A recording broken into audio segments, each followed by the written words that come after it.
প্রিয় শিক্ষার্থীবৃন্দ, কেমন আছো তোমরা? আশা করি তোমরা ভালো আছো।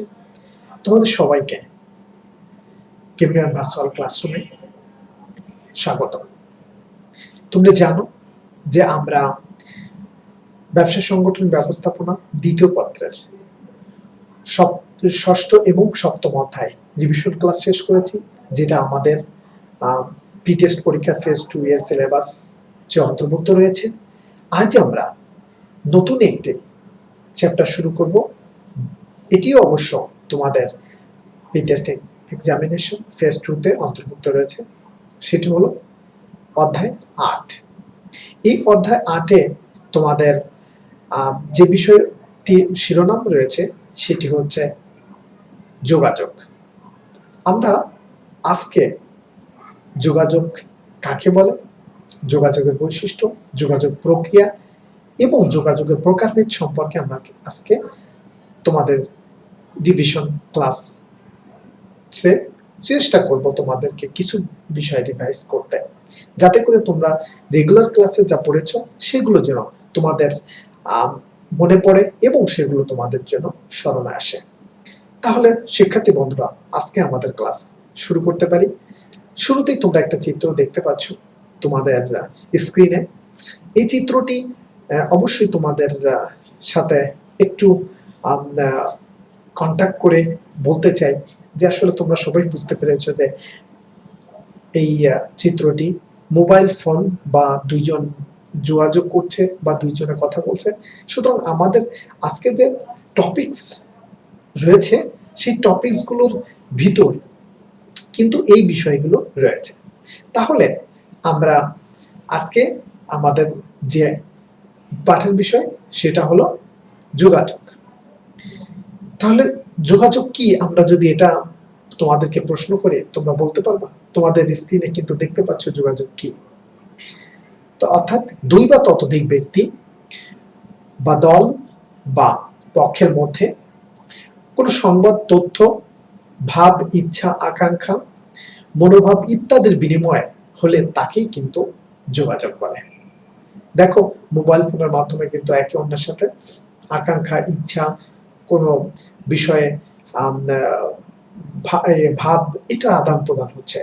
উনি একটা কথা বলছে, উনি উত্তর দিচ্ছেন, আর এটার মাধ্যমে কিন্তু আমরা কি করে থাকি? অবশ্যই যোগাযোগ করে থাকি। তাহলে এটাকে যোগাযোগ বলে। আর যখনই আমরা ব্যবসায়িক যোগাযোগে যাব তখনই শুধু একটা কথা আমরা সাথে যুক্ত করে দিব, সেটা হচ্ছে ব্যবসায়িক উদ্দেশ্যে বা ব্যবসায় সম্পর্কিত কোনো ভাব দুই বা ততোধিক ব্যক্তির মধ্যে, দলের মধ্যে বা প্রতিষ্ঠানের মধ্যে ভাব, ইচ্ছা, আকাঙ্ক্ষা ইত্যাদি আদান প্রদান করা হয়, তাকে যোগাযোগ, ব্যবসায়িক যোগাযোগ বলে। শুধু ব্যবসায়িক কথাটা জুড়ে দিলে, অর্থাৎ ব্যবসা সম্পর্কিত যে ভাব আদান প্রদান করা হয় সেটা হচ্ছে ব্যবসায়িক যোগাযোগ। আর সেখানে যদি শুধু বলা থাকে যে ভাব আদান করা, সেটা শুধুমাত্র যোগাযোগ। তাহলে তোমরা শিক্ষার্থী বন্ধুরা, তোমাদের যদি শুধুমাত্র যোগাযোগ থাকে তাহলে শুধু এখানে ব্যবসার কথাটা উঠিয়ে দিলেই কিন্তু সেটা যোগাযোগ হয়ে যাবে। আর যখনই ব্যবসার যোগাযোগের কথা থাকবে সেখানে শুধু ব্যবসায়িক কথাটা শুরুতে জুড়ে দিলেই তোমাদের কিন্তু ব্যবসায় যোগাযোগ কাকে বলে হয়ে যাবে। তাহলে আমরা যোগাযোগ কি জানতে পারলাম, ব্যবসায় যোগাযোগ কি সেটাও জানতে পারলাম। তাহলে আমরা পরবর্তীতে আমরা দেখি যে আমাদের কি রয়েছে। তোমরা দেখতে পাচ্ছ যে একটা ছক রয়েছে, সেখানে প্রেরক রয়েছে, প্রেরণের যোগ্য রয়েছে, তারপরে প্রেরণযোগ্য করে সাজানো রয়েছে, তারপরে সংবাদ রয়েছে, তারপরে মাধ্যম নির্বাচন, সংবাদ প্রেরণ এবং প্রাপক কর্তৃক সংবাদ গ্রহণ এবং সেটা সংগ্রহ করে এবং সংগ্রহযোগ্য করে সাজানো, অর্থাৎ গ্রহণযোগ্য করে সাজানো। দেখো, তোমরা তোমাদের স্ক্রিনে যে চিত্রটি দেখতে পেয়েছো, এই চিত্রটি কিন্তু যোগাযোগের প্রক্রিয়া। ঠিক আছে শিক্ষার্থী বন্ধুরা? তাহলে যোগাযোগ কিভাবে হয়? দেখো, প্রথমে কিন্তু প্রেরক তিনি কিন্তু সংবাদ প্রস্তুত করে, আর সেটা যে পাঠাবে সেটার জন্য সুন্দর করে সাজাচ্ছে, অর্থাৎ গ্রহণযোগ্য করে সাজানো, অর্থাৎ যে ব্যক্তি পাবে সে যেন সেটা বুঝতে পারে, এটা করে সাজানো। এবং সেটা যখন সাজানো হয় সেটাকে বলা হয় এনকোডিং। তোমাদের একটা বলে রাখি, এটাকে বলে এনকোডিং, অর্থাৎ প্রেরণের যোগ্য করে সাজানো। তারপরে কালো দেখো চিত্র দেখা আছে সংবাদ, তখন ওই সাজালে পরে সেটা কিন্তু একটা সংবাদ হয়ে গেল। এবার এই সংবাদটা একটা মাধ্যমের প্রেরণ করতে হয়। দেখো নীল কালার যুক্ত অর্থাৎ নীল রঙের একটা ঘর রয়েছে, সেখানে কিন্তু মাধ্যম অর্থাৎ যে কোনো একটা মাধ্যম দরকার হয়। এই মাধ্যম দিয়ে ওই সাজানো যে তথ্যগুলো সেটা কিন্তু প্রেরণ করা হয়। দেখো সংবাদ প্রেরণ। তারপরে এবার প্রাপক ওই প্রেরণ করলেই কিন্তু প্রাপকের কাছে চলে আসে। এখন প্রাপকের কাছে আসার পরে তিনি কিন্তু ওইটা বুঝবেন, অর্থাৎ নিজে কি কি আছে বা কি কি শব্দ আছে সেটা কিন্তু বোঝার চেষ্টা করবেন। এটাকে বলে ডিকোডিং। তাহলে যখন উনি প্রাপক সেটা বুঝে যাবেন, তখন তিনি সেটাকে বুঝার পরে ওই প্রাপক উনি কিন্তু ওই যে নিচে দেখো তোমরা ফলাবর্তন দিয়েছে, অর্থাৎ প্রাপক বুঝে তিনি কিন্তু একটা রিপ্লাই দিবে। তাকে যদি বলে, সে যদি ওইখান থেকে বলে তুমি কেমন আছো, এটা যদি সুন্দর করে সাজিয়ে পাঠায় এনকোডিং করে, তাহলে এটা ওই মাধ্যম দিয়ে প্রাপকের কাছে আসে। প্রাপক সেটা শুনে কি উত্তর দেয়, আমি ভালো আছি। আবার ওই নিচে দিয়ে আবার কিন্তু তার ভালো কথাটা চলে যায়। তাহলে কিন্তু যোগাযোগ কি সম্পন্ন হয়। তাহলে আমরা বলতে পারি যে যোগাযোগ ফলাবর্তনের মাধ্যমেই শেষ হয়, তাই না? তাহলে ভাব প্রদান করলো, ভাবটাই প্রাপকের কাছে আসলো, প্রাপক সেটা বুঝে ডিকোডিং করে বুঝে তারপরে তিনি একটা উত্তর দিল, যেটা ফলাবর্তন হিসেবে আবার যে প্রেরক ছিল তার কাছে চলে গেল। এই হচ্ছে যোগাযোগ প্রক্রিয়া। খুব জটিল বিষয় না? শিক্ষার্থী বন্ধুরা, তোমরা যদি সবটা দেখো আর মনের মধ্যে আঁকতে চেষ্টা করো যে কোন ধাপের পর কোন ধাপ পার হওয়ার পরে এটা একটা যোগাযোগ প্রক্রিয়ায় রূপ নেয়। এবার আসি আমরা আমাদের দ্বিতীয় টপিক, সেটা তৃতীয় টপিক, সেটা হচ্ছে যোগাযোগের প্রকারভেদ। এই যোগাযোগগুলো কত প্রকারের হতে পারে। প্রথমেই আমরা দেখি যে যোগাযোগের প্রকারভেদটা কিছু বিষয়ের উপর ভাগ করা হয়েছে। কিছু বিষয়ের উপর ভিত্তি করে যোগাযোগের প্রকারভেদটা ভাগ করা যায়। একটা হচ্ছে প্রবাহের উপর ভাগ করা হয়, অর্থাৎ চলতে থাকা এই প্রবাহের উপর ভাগ করা হয়। আর একটা হচ্ছে যে পক্ষের উপর ভিত্তি করে, দুই তিনটা পক্ষ হতে পারে, পক্ষের উপর ভিত্তি করে যোগাযোগ ভাগ করা হয়। আর একটা হচ্ছে আনুষ্ঠানিকতার ভিত্তিতে ভাগ করা হয়। আর একটা হচ্ছে মাধ্যমের উপর ভিত্তি করে ভাগ করা হয়। আর একটা অন্যান্য বিষয়ের উপর ভিত্তি করে যোগাযোগ ভাগ করা হয়। এখন আমরা প্রথমেই যেটা দেখি সেটা হচ্ছে প্রবাহের উপর ভিত্তি করে যোগাযোগ কয় প্রকার। তাহলে আমরা দেখি যে প্রবাহ উপর ভিত্তি করে যোগাযোগ কয় প্রকার। তাহলে আমরা দেখি যে প্রবাহের উপর ভিত্তি করে যোগাযোগ কিন্তু তিন প্রকারের। একটা হচ্ছে উলম্ব বা লম্বিক যোগাযোগ, কৌণিক যোগাযোগ, আর হচ্ছে সমান্তরাল যোগাযোগ। তোমরা জানো যে উলম্ব যোগাযোগ হচ্ছে খাড়াখাড়ি, ঠিক আছে? খাড়াখাড়ি যে যোগাযোগটা হয় সেটা হচ্ছে উলম্ব যোগাযোগ, ঠিক আছে? একেবারে এমডি থেকে শুরু করে এমডি, তারপরে জেনারেল ম্যানেজার, তারপরে ব্যবস্থাপক, সহকারী ব্যবস্থাপক, এই সোজাসুজি যে যোগাযোগ হয় সেটাকে বলা হয় উলম্ব যোগাযোগ। আবার নিচের থেকে উপরে যাইতে পারে, উপর থেকে নিচেও যাইতে পারে, এটাকে উলম্ব যোগাযোগ বলা হয়। তারপরে আছে কৌণিক যোগাযোগ। কৌণিকটা হয়তো এইরকম, অর্থাৎ এইখানে যদি থাকে ব্যবস্থাপক, ঠিক এইখানে মানে এই যে এইখানে থাকবে কিন্তু সুপারভাইজার, আবার এইখানে যদি থাকে ব্যবস্থাপক, ঠিক এইখানে থাকবে হচ্ছে সুপারভাইজার। তাহলে কোনাকুনি দেখো ব্যবস্থাপক সুপারভাইজারের সাথে যোগাযোগ করতেছে দুইজনই, এটাকে বলে কৌণিক।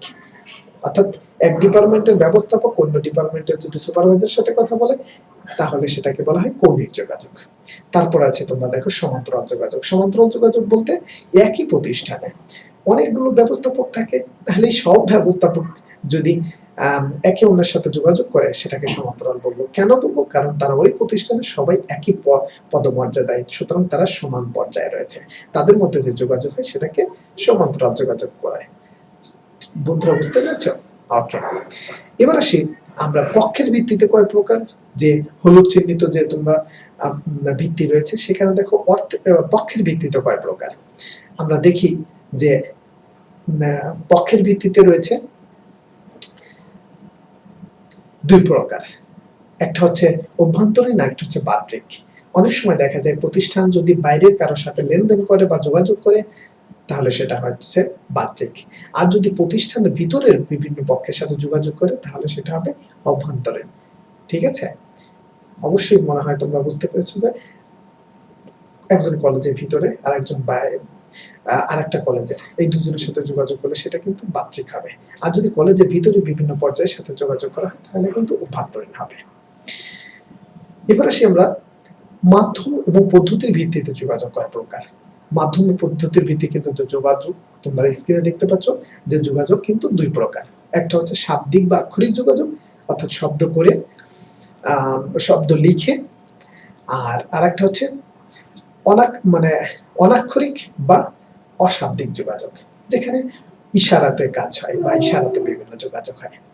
তাহলে আমরা শাব্দিক যোগাযোগ কয় প্রকার হতে পারে? শাব্দিক যোগাযোগ দুই প্রকার হতে পারে। আবার অশাব্দিক যোগাযোগ হচ্ছে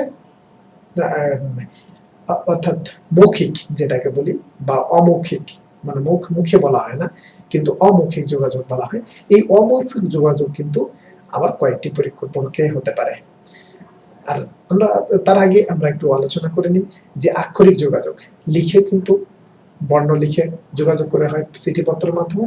আর একটা হচ্ছে যে আমি মুখে বলতেছি, এটা হচ্ছে মৌখিক যোগাযোগ। আমি কিন্তু এটা আক্ষরিক কেন, আমি কিন্তু এই যে কিন্তু বললাম ক দন্তান্ন ত, এই যে অক্ষরগুলো উচ্চারণ করছি না, তো এই জন্য কিন্তু এটা মৌখিক।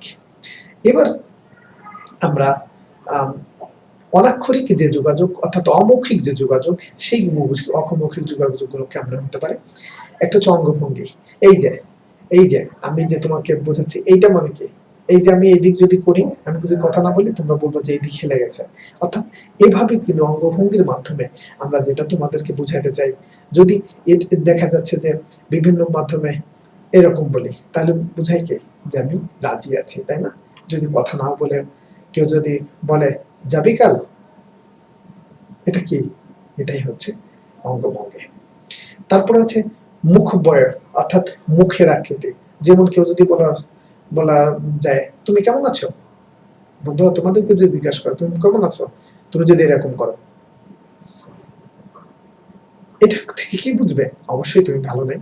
এটাকে বলে মুখ অবয়ব পদ্ধতি। আর একটা হচ্ছে শারীরিক ভাষ্য।